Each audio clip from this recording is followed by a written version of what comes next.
Pirmas epizodas ir man nepavyko pajungti savo ausinių kaip mikrofono, tai bandysim taip, bet žiauriai norėjau įdėti tą Coco Melon intro, kur su ta bitute, nes podcastas vadinasi Dūzgė bitė. Tai gal trumpai pristatysiu, kas čia dabar yra, kodėl aš čia ir ką aš noriu papasakot. Gal labiau išsikalbėt. Arba tiesiog kalbėt, kaip bitė, tiesiog dūkst ir tiesiog kalbėt nesąmonės, kalbėt apie savo kasdienybę. Šiandien aš pirmą kartą pabandžiau pasidaryti savo filtrinę kavą, nes visada, kai einu į kavinę gerti kavos, pasirenku tik tai 2 variantus, tai yra arba kažkokia filtrinė kava, arba juoda kava. Dar atkarčiais kapučiną, jeigu žiauriai noriu pieno, arba jeigu labai vėlu ir nesinori tiek daug kofeino. Ir niekada nedariau namie, tada pradėjau dirbti barista, kur daugiau apie tai sužinojau apie kitus brewing methods ir nusprendžiau, kad žiauriai noriu pabandyti pasidaryti namie, nes, žiauriai skanu. Man žiauriai patinka ir kvapas, ir nežinau, ar tai pigiau, nes turim kavos aparatą namuose ir aš dažniausiai geriu iš jo. Visai skanu, espresas, all good. Judam toliau, arba juoda kava. Bet ta filtrinės kavos skonis, kvapas, jis vis tiek kitoks. Tai ta proga dabar aš nusipirkau savo pour overį. Nusipirkau pupelių, turėjau jau kavamalę, ačiū Dievui, nereikėjo bent jau kažko papildomai dar pirkti. Ir filtriukų, ten visko, ko reikia. Mano draugė Eitvyda buvo atėjusi, jinai taip pat dirba barista ir jinai moka daryti V60 arba Chemexą. Galėsiu po to pakalbėti ir apie kitus coffee brewing methods. Šiandien bus tokia kavytės temytė, nes dar nespėjau išgerti kavos ryte, jau išsprendžiau savo firminius rytinius kryžiažodžius, bet tas kavos aromatas, tas kavos skonis dar nepasiekęs mano lūpų ir aš žiūriu į šitą puoduką, kuris dabar stovi prieš mane, bet aš žiauriai laukiu, kol pirmai papasakosiu istoriją, kaip jis čia iš vis atsirado ir kodėl, ir tada jau atsigerti tą gurkšnelį, kurio taip noriu. Tai okei. Mano draugė Eitvyda turėjo ateiti pas mane ir parodyti man, kaip gamintis tą filtrinę kavą teisingai. Nes ten reikia apskaičiuoti gramus, vandens kiekį, reikia mokėti teisingai pilti. Gaila, kad mano arbatinukas kinda shit ir jis nelabai tinka tam, nes vanduo taip prabėga tokia didelė srove. Tai norėtųsi naujo arbatinuko, bet pinigai yra pinigai, tai nieko su tuo nepadarysi. Tai vienu žodžiu, jinai atėjo pas mane ir pasakė, kad čia žiauriai sudėtinga. Taip ir neparodė, mes pradėjom žiūrėti filmą ir net nežiūrėjom filmą ir tiesiog prakalbėjom visą laiką, bet anyways. Tai šiandien aš vis dėlto nusprendžiau, atsikėliau, pasižiūrėjau į tą savo aparatą ir pagalvojau, today's the day. Kažkaip jaučiuosi, kad šiandien aš galiu pabandyti. Ir dar susigalvojau, kad pagaliau pabandysiu įrašyti podcastą. Labai ilgai galvojau, apie ką daryti savo podcastus, nes žiauriai senai norėjau. Nors gerai, prieš pradedant kalbėti apie tai, aš labai daug šokinėsiu nuo temos į kitą temą. Tikėkimės atsiras didesnė struktūra, jeigu aš nuspręsiu, kad nors įrašyti ir antrą epizodą. Bet pabandom, paragaujam, ką aš čia pagaminau. Žiauriai good. Aišku, ne mano favorite coffee shop level, bet it's pretty good. Taigi, nusprendžiau, kad šiandien bus ta diena, kai pagaliau įsidrasinsiu ir pabandysiu įrašyti kažkokį podcastą. Ir taip ir gavosi, kad čia yra kažkoks podcastas, nes aš nusišneku, nukrypstu nuo temos ir panašiai, bet tikiuosi, kad bus bent kiek klausoma. Tai turbūt bus labai trumpas epizodas, bet aš tiesiog norėjau papasakoti šiek tiek apie save ir kodėl aš tai nusprendžiau daryti. Ir ko gali tikėtis iš šitų epizodų vėlesnių. Tai jo, pasidariau tos filtrinės kavos, atsisėdau ir supratau, kad metas kažką įrašyti. Pagaliau išsakyti savo mintis. Aš esu žmogus, kuris turi gan daug susikaupusios žiauriai random informacijos apie įvairius dalykus, arba tiesiog kartais norisi išsišnekėti prie puodelio kavos arba prie kryžiažodžių. Tai tikiuosi, aš turbūt visada įrašinėsiu rytais prie kavos puodelio arba kryžiažodžio. Galėsim kartais kartu paspręsti ir tikiuosi, kad čia taps kaip koks naujas ryto ritualas mano ir tavo kaip klausytojo, kad galėsim abu pagerti kavos, paklausyti, ką aš čia nusišneku ir kodėl, kaip praėjo mano diena, kaip praėjo gal mano savaitė, gal kažkas atsitiko, gal ne, gal aš tiesiog papasakosiu kažką, gal turėsim kažkokių temų, nes, pavyzdžiui, šiandien aš turbūt galėsiu pakalbėti šiek tiek apie coffee brewing methods, tai čia tokia filtrinės kavos epizodas ir mano nusipezėjimai, kaip pirmam kartui. Bet mano vardas Ana, man 22 metai, jau gan greitai bus 23. Aš žiauriai mėgstu baikint, spręst kryžiažodžius, gert kavą, kartais pamezgu, piešiu, rašau ir planuoju greituoju metu išleisti savo memuarų knygą. Tai nenoriu per daug apie tai išsiplėst, pamatysit, kas tai bus. Šiaip, kaip jau minėjau, esu toks žmogus, kuris susikaupęs labai daug tokios įvairios random informacijos, kurią žiauriai noriu pasidalinti su kitais. Aš vienas iš tų žmonių, kur vakarėlį, kur ten sėdi su vyno taure ir pasakoja tipo tokia intelektualė, aš čia labai kieta. Tai jo, aš tas annoying person, bet ką padarysi, galėsiu tai daryti ne prie vyno taurės baliuose, o čia. Tai gal bent kiek geriau, nežinau, maybe I will redeem myself, maybe I will not. Dirbu barista, dirbau ir kitokius darbus, ten marketingė ir panašiai, bet kažkodėl nuo pat vaikystės, kai paragavau pirmą kartą kavos puodelį, supratau, kad čia yra mano gėrimas. Ir nuo to laiko žiauriai norėjau pabandyti, darbą su kava, bent jau kažkokią, ar tai būtų coffee shop, barista, nežinau, kokiam kavos draugė kavą daryti. Bet vis kažkaip neatsirasdavo progos. Aš vis žiūrėdavau ten, tarkim, CV banką, atsidarydavau, kad ieško baristos pozicijos, tai arba nepriimdavo, arba būdavo per didelis etatas, nes aš šiuo metu taip pat studijuoju 4 kurse, tai šiemet jau realiai beveik nebūnu univere, bet praeitus metus tikrai to darbo buvo daug ir praktikų ir panašiai, tai negalėjau dirbti pilnu etatu, o pusę etato ieškodavo nebent vasarai. Ir tada jau buvau susiradus kitą nuolatinį darbą, tai toks, gavosi. Bet šiais metais gavau progą, pamačiau skelbimą, išsiunčiau ir gavau tą darbą ir žiauriai faina. Labai daug išmokau, ko nežinojau. Mane paskatino dar labiau domėtis ir dabar aš turiu pour-overį vien tik tai dėl šio darbo, nes supratau, kad galiu, kad tai yra įmanoma ir kad jeigu aš noriu skanios kavos, tai galiu pasidaryti ją ir namuose. Tai žiauriai faina. Nes šiaip aš gan retai einu į kavines ir einu tik tai dažniausiai į vieną, kuri yra mano mylimiausia, tai yra Kalvė priešais Baltąjį tiltą. Love that place, really recommend, kaip tik geriu iš jų nupirktą kavą šiuo metu.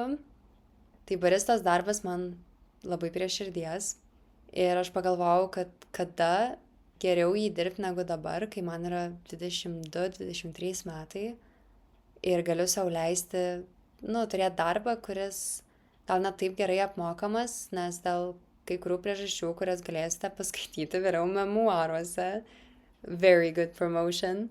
Aš dabar grįžau gyventi su tėvais ir finansiniai klausimai, jie gan lengvesni dabar, nes nereikia mokėti ten nuomos ir panašiai. Tai man netiek buvo svarbu, kiek man sumokės už darbą, kiek tas pats faktas, kad galėsiu pasibandyti save šitoj srity. Nes tikrai nesinori būti 40 metų ir tada bandyti. Nors šiaip kinda cool būtų, aš turbūt, kai būsiu pensininkė, turbūt dirbsiu barista iš neturėjimo ką veikti, nes aš tikrai nemoku tiesiog sėdėti namie ir nieko nedaryt.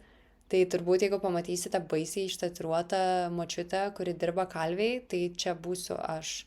Tai jeigu kažkada prisiminsit mane, tai žinokit, kad va, čia barista Ana, ta, kur parašė savo labai gerai išreklamuotus memuarus. Be baristos darbo tai studijuoju žurnalistiką ir dabar esu 4 kurse. Baisiai nenorėjau pabaigti šitų studijų. Jau 1 metais buvau nusprendusi, kad tai nėra mano, bet tėvai neleido man išstot ir pabandžiau pasibaigti. Tačiau kažkur 3 kurse labai turėjau tokį mind shiftą, kur supratau, kad man nebūtina bus dirbti pagal specialybę, jeigu nenorėsiu.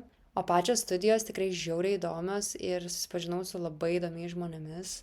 Tie patys dėstytojai, tikrai geros studijos, iš tikrųjų, ką net keista sakyti dabar garsiai, nes man atrodo, aš sakau tai 1 kartą. Tipo pagalvoju apie tai, bet niekada neištariau garsiai ir dabar tokia, wow, aš pagyriau savo studijas, kuriomis skundžiausi tiek daug metų, let's go. Ir dabar su bakalauro tyrimu taip pat sekasi visai neblogai. Tai džiugu. Ir netgi kartais pagalvoju, atradau nišą, tai aš labai myliu physical media, tai įvairius žurnalus, knygas, vinilus, sudoku, kryžiažodžiai ir panašiai, aš viską sprendžiu ant popieriaus. Labai myliu sticky notesius, aš be jų negaliu gyventi. Mano stalas tiesiog visada apkrautas įvairiais sticky notesais ir aš užsirašinėju dienos eigoj, ypač rytais ir vakarais, nes stengiuosi nenaudoti telefono prieš miegą ir ką tik atsikėlus. Tai jeigu turiu kažkokių minčių ar ten darbų, kur, aš labai greit pamirštu tokias greitas mintis, kurios ateina į galvą, tai greit užsirašau ant tų savo sticky notesų, tai žiauriai daug pinigų išleidžiu būtent ant jų, nors jie kainuoja ten po 40 centų, bet žiauriai greit sunaudoju. Ir aš pagalvojau, kad man visai būtų miela dirbti kokiam žurnale, bet pavyzdžiui, mano mylimiausias žurnalas šiuo metu turbūt būtų Lamų slėnis. Kažkaip labai man lengvai skaitosi, vizualiai susižiūri, aš esu estetikos ir reklamos auka. Tai jo, ir aš pagalvojau, kokiam nors tokiame žurnale tikrai būtų faina dirbti, tik tai problema tame, kad tai turbūt nebūtų pakankamos pajamos man išgyvent be tėvų pagalbos ir panašiai. Todėl aš bandau dabar užsiimti ir kitą papildomą veiklą, kad tarkim galėčiau rašyti tuos savo reklamos aukos straipsniukus į gražius žurnalus ir tada laisvalaikiu, pavyzdžiui, rašinėti podcastą arba toliau rašyti memuarą, kas žino, gal man pasiseks bent jau 1 eurą iš jo uždirbti. Ir aš žiauriai myliu bakint. Ne, aš nekalbu apie 420 ar žolę, aš kalbu apie kepinių kepimą. Aš kuriu savo receptus. Anksčiau aš kepdavau pagal receptus ir būdavo visai smagu, bet, tai tiesiog iškepėjai sausainių, valio, kažkas suvalgė, kažkam patiko, kažkam nepatiko, let's move on ir viskas. Bet tada aš kažkaip tai sugalvojau, kad aš noriu pradėti kurti savo receptus arba padaryti kažkokius įvairius spin-offs ir panašiai. Pavyzdžiui, vakar dariau sausainius, crumble cookies, pagal užsakymą ir nusprendžiau, kad padarysiu juos 3 skirtingų spalvų, tai vienus juodus su šokoladu, kitus tokius raudonus su kakava ir raudonais maistiniais dažais, bet man nesigavo raudona, man gavosi tokia šūdos spalva. Bet ką padarysi, we live and we learn. Ir paskutiniai buvo tiesiog balti ir aš tada su maskarponės kremu ir panašiai dėjau tą sluoksnį ant viršaus. Vienus padariau su kokoso drožlėm ir migdolų ant viršaus tipo ale Rafaelo. Tada kiti buvo su geltonu maskarponės glajum ant viršaus ir guminukais arba fake M&M's, nes reikia taupyti pinigus šitoj mūsų ekonomikoje. Tipo pizza ir ant trečio uždėjau užsilikusio rududu sumaišyto su pienu ir risiniais karvutės saldainiais. Ir uždėjau hazelnut lazdyno riešutą ant viršaus, tai tipo toffee. Tai jo, ir tokius dalykus, ir tos visus, ta prasme, tešlą, miltus, maskarponės, santykį su cukraus pudra ir panašiai, aš apskaičiuoju pati, Bandau atrasti, vat, kas man patinka, tai kol kas su cookies man yra sunkiausia, todėl vakar ir bandžiau jas vėl padaryti. Ir žiauriai mėgstu išbandyti vairius ten pyragus, bandeles, dirbti su tešla. Tik tai problema tame, kad tai šiais laikais labai brangiai kainuoja ir tikrai aš negaliu sau leisti kiekvieną savaitę bandyti gaminti įvairius ten tortus ir panašiai, ar keksiukus netgi, nes tiesiog susinaudoja per daug pinigų. Ypač kai aš pati nesu didžiausia mėgėja ir nelabai valgau. Ir mano šeima taip pat.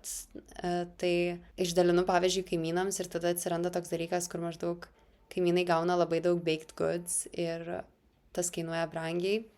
Tai negalėjau gaminti tiek daug, kiek norėjau. Ir pradėjau shitpostinti threadsuose maždaug tuo laikotarpiu. Tiesiog for fun, neturėjau ką veikti, kaip sakiau, turiu daug minčių, kurias tiesiog norisi kažkur paleisti. Tai pradėjau kelt įvairias mintis į threadsus, ten, buvo ten pora followerių ir dar kažką, ir tada pradėjau kelti, ką iškepu. Ir atsirado pora žmonių, kurie norėjo, kad jiem kažką pagaminčiau, pagaminau, paprašiau, kad susimokėtų už produktus ir taip gimė idėja, kad galėčiau priiminėti ir užsakymus. Ta prasme, kad žmonės susimoka už ingredientus, jie man pasako, ko maždaug nori, tai dažniausiai būna, kad aš paprašau tiesiog pasakyti, ar jie nori, tarkim, ar cookies, ar bandelių, ar kokio nors, nežinau, pyrago, keksiuko, dar kažko. Ir tada jau aš priimu tai kaip iššūkį ir darau įvairius eksperimentus. Ten pavyzdžiui, vieną kartą žmogus užsisakė tinginio ir aš niekaip nesugalvojau, neapsisprendžiau tiksliau, kokį tinginį aš noriu daryti iš 3. Tai pist ir padariau 3 sluoksnių tinginį. Tai karamelinį, klasikinį ir baltojo šokolado. Ir buvo žiauriai fun ir atrodė labai gražiai. Ir aišku, kadangi aš dar tik tai mokausi ir tikrai nežinau visų tų reikiamų proporcijų ir būna, kad nesigauna, vieni cookies, kurie buvo savory cheese cookies, buvo žiauriai blogai. Aš juos ir perkepiau ir įdėjau per daug sviesto į tešlą ir nupirkau net tą čederio sūrį. Žodžiu, katastrofa ir man buvo žiauriai gėda. Ir žmogus vis tiek, aš nuėmiau kainą, bet žmogus vis tiek susimokėjo už ingredientus ir paėmė tos sausainius. Ačiū Dievui, buvo dar ir kitų sausainių prie to orderio. Tai aš dar ne visiškai pasišikau, dar nesušikau savo vardo. Ir nusprendžiau, kad galiu pradėti teikiant orderius taip. Su sąlyga ta, kad man gali nepavykti, kad užsilieka kai kurie produktai pas mane, bet dažniausiai yra vienas žmogus, kuris jau daug orderių iš manęs padarė. Tai tarkim, aš buvau nupirkus rūdudų praeitam jo orderiui ir jis užsiliko ir dabar panaudojau jį iki galo, tai nereikėjo nieko pirkti, nereikėjo damokėti ir panašiai. Ir dabar dar netgi įsidrąsinau. Tikrai nenoriu prašyti žmonių pinigų, nes, kaip sakiau, kadangi aš eksperimentuoju ir gali neišeiti, tai tikrai ir nenoriu labai sėdėti ir skaičiuoti, kiek čia tas mano darbas vertas, nes tada jau tampa nebe taip miela man, nes aš pradedu skaičiuoti, pradedu permastinėti, nebeendžiuoju pačio beikinimo proceso. Tai nusprendžiau, kad žmonės patys gali pasirinkti, ar nori ir kiek nori man pravesti už, tarkim, kepinį, jie įgauna, aš pasakau, kiek sumokėjau už produktus, jie atsidaro ten su kavyte, su arbatyte, su viskiu man vienodai, paragauja, įvertina ir tada pagalvoja, blet, buvo žiauriai gerai. Ir dadeda ten, tarkim, kokius 5 eurus. Aš žiauriai laiminga, aš atsidedu tuos pinigus kelionėm, žiauriai myliu keliauti, žiauriai noriu į Prancūziją, žiauriai noriu įstoti į kulinarijos mokyklą Prancūzijoje, tai atsidedinėjau pinigus būtent tam iš užsakymų, kuriuos gaunu. Ir tai čia mano tokios kaip pagrindinės veiklos, kuriomis užsiemu savo laisvalaikiu.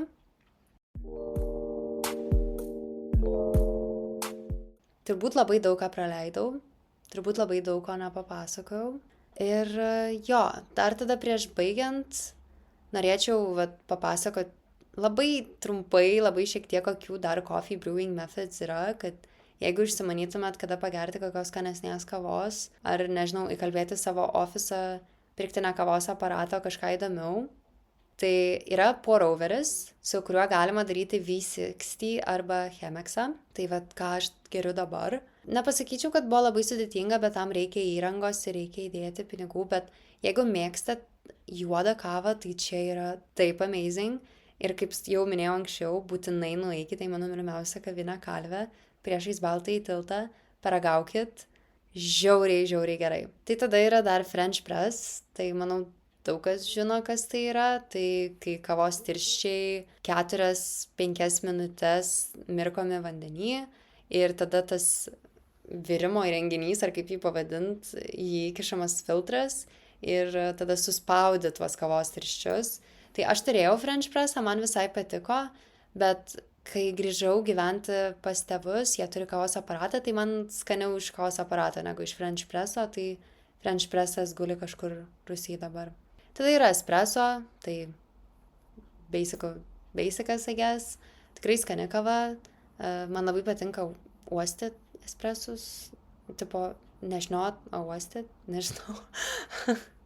Yra Aeropressas ir yra Autodrip Breweris. Bent jau aš kažkaip išskyriau savo galvoj, kai norėjau papasakoti apie coffee brewing methods šitus, būtent. Na, aišku, yra dar tos tirpios kavos. Šiaip žiauriai mėgstu, yra 3 viename unsweetened, nes tas originalus ar ten, kur yra tie visi milko skoniai ir panašiai, tai man per saldus, bet tas unsweetened one yra žiauriai good. Ne namie gert, bet jeigu, pavyzdžiui, aš nakvoju pas kažką, tai aš visą laiką pasiemu tą vieną, jeigu nežinau jų coffee station situacijos ir kad jeigu ryte atsikelsiu ir nebus kavos, aš nusižudysiu. Arba turėsiu lėkti į degalinę. Ir kartais tikrai būna per daug sudėtingi rytai, jeigu žinot, apie ką aš kalbu, kad nubėgti iki degalinės kavos. Ir dažniausiai man kažkaip degalinių juodos kavos nebūna labai skanios, o į kapučiną jie pila labai keistą pieną. Tai aš kažkaip netokia didelė mėgėja degalinių kavos. Kai kurių. Šiaip tai reikėtų turbūt padaryti tier listą. Labai seniai gėriau degalinės kavą. Žiauriai gera idėja, šiaip tai užsirašysiu ir gali būt, kad kokį nors podcast'o epizodą galėsiu padaryti review degalinių kavos. Tik tai pasakykit, tada ar norit juodos kavos reviews, ar kapučino, ar man miksuoti ir daryti abus. Žodžiu, turbūt išleisiu visus tuos pinigus, kuriuos noriu atsidėti savo kelionei Paryžiui ir kulinarijos mokyklai, būtent šitam projektui, bet nieko baisaus. Gyvenimas yra gyvenimas, pinigai atsiras iš kažkur. Jeigu norit, paaukokit man, tikrai juokauju. Tai va, tai tas unsweetened one tikrai žiauriai nice, tai aš jį dažniausiai pasiemu tą vieną pakelį su savim in case of emergencies, nes, kaip sakiau, man jau dabar skaudėjo prieš rašant podcastą galvą. Ir turbūt žiauriai jautėsi pradžioj, kai pradėjau šnekėt, ir tada, kai jau išgėriau kavos ir pradėjau šnekėt, tai jaučiuosi žiauriai gerai dabar. Ir ta gera nata, I guess, galim ir baigti. Aš tikrai galvojau, kad pakalbėsiu trumpiau apie kokias 7 minutės, bet manęs užčiaupti neįmanoma, nes aš esu kaip bitutė ir dūzgiu ir negaliu sustot. Tai tikiuosi, kad kitą kartą, kai pagaliau įsidrasinsiu, jeigu įsidrasinsiu įrašyti epizodą, kad jūs mielai paklausysit ir kad tai taps nauju mūsų ritualu. Tai linkiu visiems žiauriai geros dienos. Dabar yra 9 ryto, aš atsikėlus nuo maždaug 5:30. Tai einu šiek tiek pailsėti, turbūt. Pabaigsiu porą darbų, kuriuos esu suplanavus. Paditinsiu šitą podcastą. Ir iki kitų kartų. Ate.